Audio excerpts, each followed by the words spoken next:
Hello friends, good morning. Electrician के online channel में आपका स्वागत है। आज का हमारा टॉपिक है किरचॉफ का नियम। ठीक है फ्रेंड्स, जैसा कि देखिए हमारे बोर्ड पर लिखा हुआ है किरचॉफ लॉ, मतलब किरचॉफ का नियम के बारे में आज हम पढ़ेंगे फ्रेंड्स। ठीक है ना।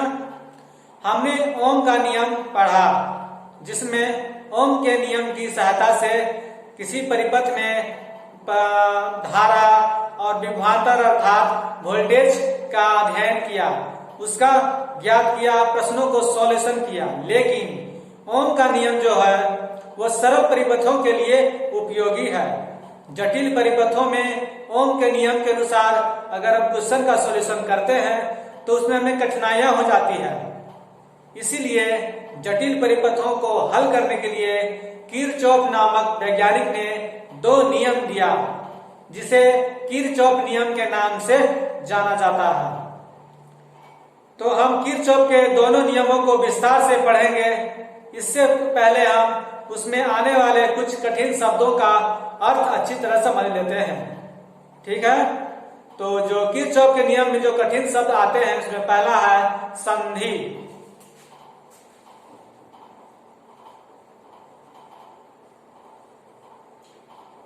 संधि क्या है? किसी परिपथ में तीन या तीन से अधिक चालकों का आकर उसमें मिलना संधि कहलाता है। वो चालक एक शाखा के रूप में आती हैं। जैसे कोई बिंदु हुआ किसी परिपथ का, उसमें अगर तीन या तीन से अधिक शाखाएं आकर मिलती है तो उसे हम संधि कहते हैं। ठीक है। इसके बाद मेरा दूसरा शब्द आता है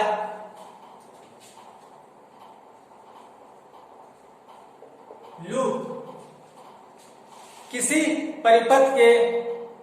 भी परिपथ है, उसमें अगर प्रतिरोध है, चालक है, तो इनसे मिलाकर एक परिपथ बंद बन जाती है। मतलब एक बंद परिपथ का निर्माण हो जाता है। तो सर्किट में जब बंद परिपथ का निर्माण होता है तो यही बंद परिपथ लूप का निर्माण करता है। ठीक है। इसके बाद मेरा आता है शाखा।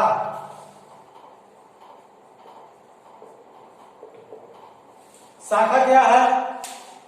तो जब किसी परिपथ का वह भाग जिसमें धारा का मान नियत हो, जब कभी किसी परिपथ में धारा प्रवाहित कराई जाती है तब उसमें कितनी भी शाखाएं हो, सभी शाखाओं में यदि धारा का मान नियत हो ना, तो वे धारा का मान नियत वाले जो चालक होते हैं वे शाखा कहलाते हैं। ठीक है। तो मैंने किरचॉफ में आने वाले ये तीन शब्द कठिन होते हैं, जिसका बात मैंने आपको बता दिया। अब हम आते हैं किरचॉफ के नियम पर, जो कि हमारा पहला नियम है किरचॉफ का धारा नियम। ठीक। किरचॉफ का जो धारा नियम है इसे हम और भी नाम से जानते हैं। आइए इसे हम इसका परिभाषा के हिसाब से समझते हैं। तो किरचॉफ ने अपने पहले नियम में जो कहा है, आइए इसे हम समझते हैं।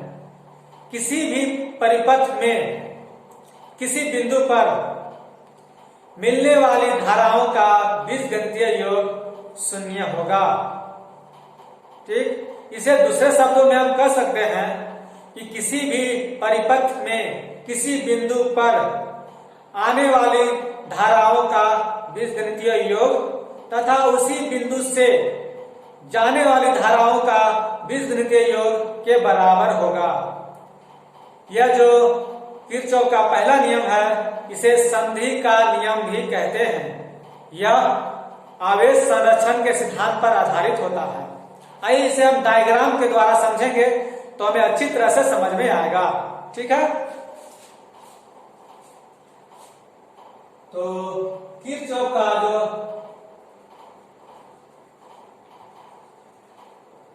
पहला नियम है फर्स्ट लो, इसमें मैं आप डायग्राम बनाता हूं जिससे आपको अच्छी तरह समझ में आएगा। ये मान लेते हैं कोई बिंदु है। ठीक है। जब इस बिंदु में कोई धारा आती है, कोई चालक इस बिंदु में आके मिलता है, इस चालक में जो धारा है वो I1 है। इसके बाद इसी बिंदु में एक और चालक आके मिलता है, मिला, इसका जो नाम हुआ वो I2 हुआ। और इसी बिंदु में एक और चालक आकर के मिलता है, ये इस प्रकार आया।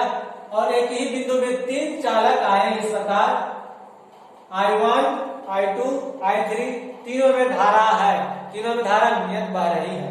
इसके बाद अब इसी बिंदु से धारा का निकलना, एक यहां निकला, एक यहां निकला, एक यहां निकला, और ये इसकी डायरेक्शन इस दिशा में होती है।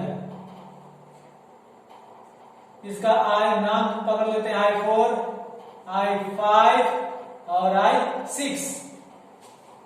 देखिए ये परिभाषा के हिसाब से कैसे इसको समझते हैं। जैसे मैंने परिभाषा में दूसरे शब्दों में जो कहा था कि किसी भी परिपथ में किसी बिंदु पर, ये कोई बिंदु है, इस पर धारा का आने वाला जो डायरेक्शन है ये सभी एक बिंदु पर मिले, यानी कि सभी जो धाराएं हैं एक बिंदु पर आकर मिले और इसी बिंदु से जाने वाली धाराओं का बीजगणितीय योग बराबर होता है। कैसे होगा, यहां देखिए, I1 है प्लस I2 प्लस I3 बराबर I4 plus I5 plus I6। यही मेरा किरचॉफ का पहला नियम कहता है कि जब किसी बिंदु पर अनेक प्रकार की धाराएं आ रही हैं अलग अलग डायरेक्शनों से, और जब वहीं से अलग अलग डायरेक्शनों में धारा जा रही है तो ये किरचॉफ का प्रथम नियम कहलाएगा। ये धारा का नियम भी कहलाता है। और यही जो है, यही नियम आवेश संरक्षण का सिद्धांत पर आधारित होता है। ठीक है, ये तो था किरचॉफ का फर्स्ट लॉ। अब हम बात करेंगे किरचॉफ का सेकंड लॉ के बारे में।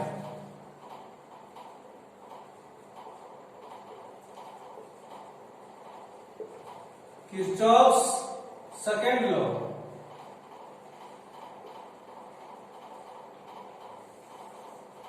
किरचॉफ का सेकंड लॉ क्या कहता है फ्रेंड्स, किसी भी परिपथ के बंद परिपथ में कोई भी विद्युत सर्किट है वो पूरी तरह से बंद है, पूरा गोला, उसमें सप्लाई खाली नहीं छोड़ा गया, वैसे सप्लाई को बंद परिपथ बोलते हैं। ठीक है, तो किसी भी परिपथ के बंद सर्किट में, बंद लूप में विद्युत वाहक बल का बीजगणितीय योग उसी परिपथ में प्रतिरोधकों के सिरों पर उत्पन्न विभवांतर के बीजगणितीय योग के बराबर होगा। ठीक है, इसे भी हम एक डायग्राम्स के माध्यम से समझेंगे। इसे हम दूसरे शब्दों में कह सकते हैं कि किसी भी विद्युत के बंद परिपथ में उत्पन्न सभी विभवांतरों का बीजगणितीय योग शून्य होगा। कैसे, इसे डायग्राम के माध्यम से समझेंगे तो आपको बहुत अच्छी तरह से समझ में आ जाएगा।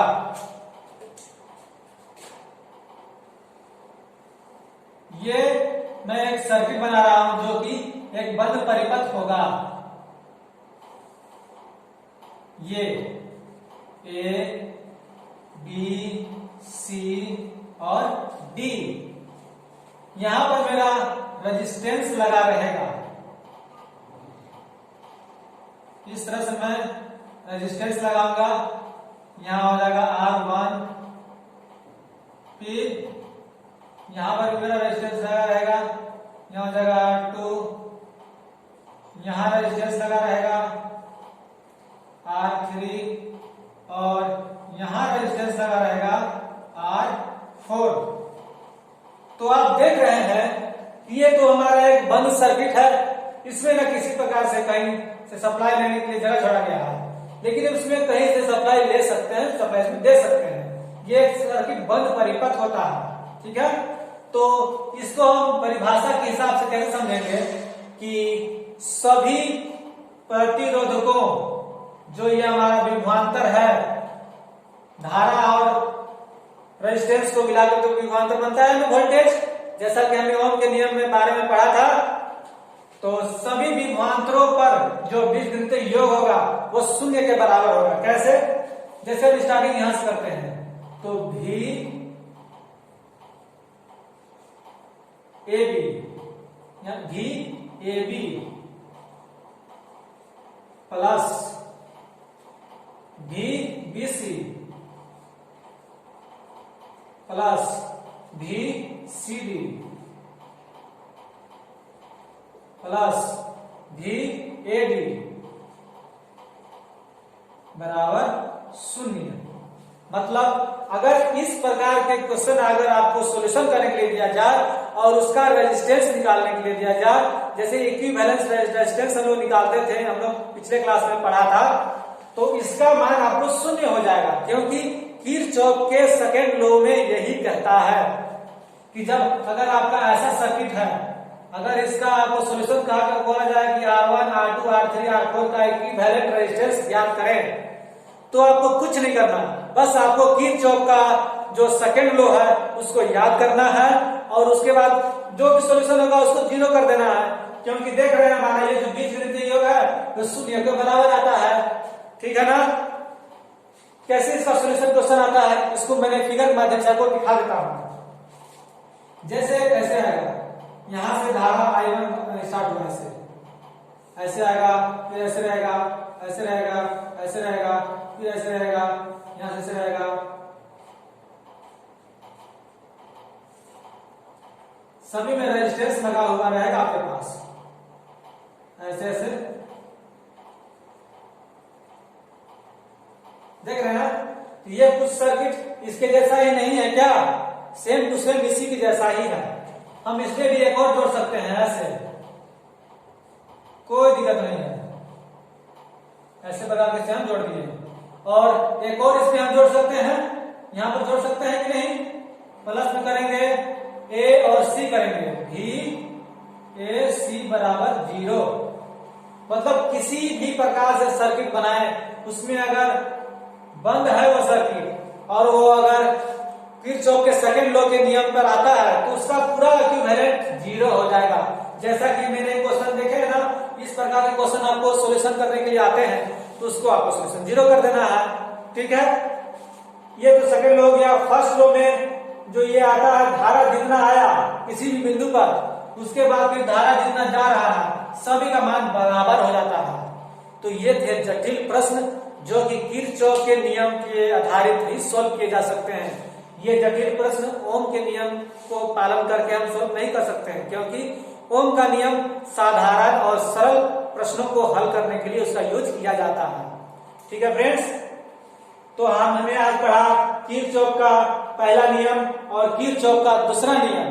दोनों नियम में हमने देखा कि जटिल प्रश्नों को सॉल्व करने के लिए इसका यूज किया जाता है। किरचॉफ का जो पहला नियम होता है उसे हम संधि का नियम, धारा का नियम, बिंदु का नियम भी कहते हैं। मतलब कई नामों से उसे हम जानते हैं। किरचॉफ का प्रथम नियम आवेश संरक्षण के सिद्धांत पर आधारित होता है। ठीक है। इसके बाद जो किरचॉफ का सेकंड नियम है इसे हम लूप का नियम भी कहते हैं, इसे विभवांतर का नियम भी कहते हैं, वोल्टेज का नियम भी कहते हैं।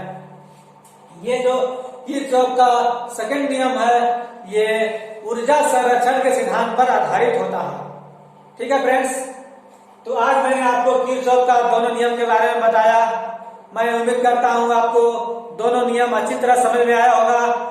अब आगे से अगर ऐसे कठिन प्रश्न अगर आपको मिलेंगे उसको सॉल्यूशन करने के लिए तो आपको कोई प्रकार की परेशानी नहीं होगी। ठीक है फ्रेंड्स, तो अब मैं अपना क्लास यहीं पर समाप्त करता हूं। हम अगले वीडियो में मिलेंगे नए टॉपिक के साथ। तब तक के लिए टेक केयर, बाय बाय।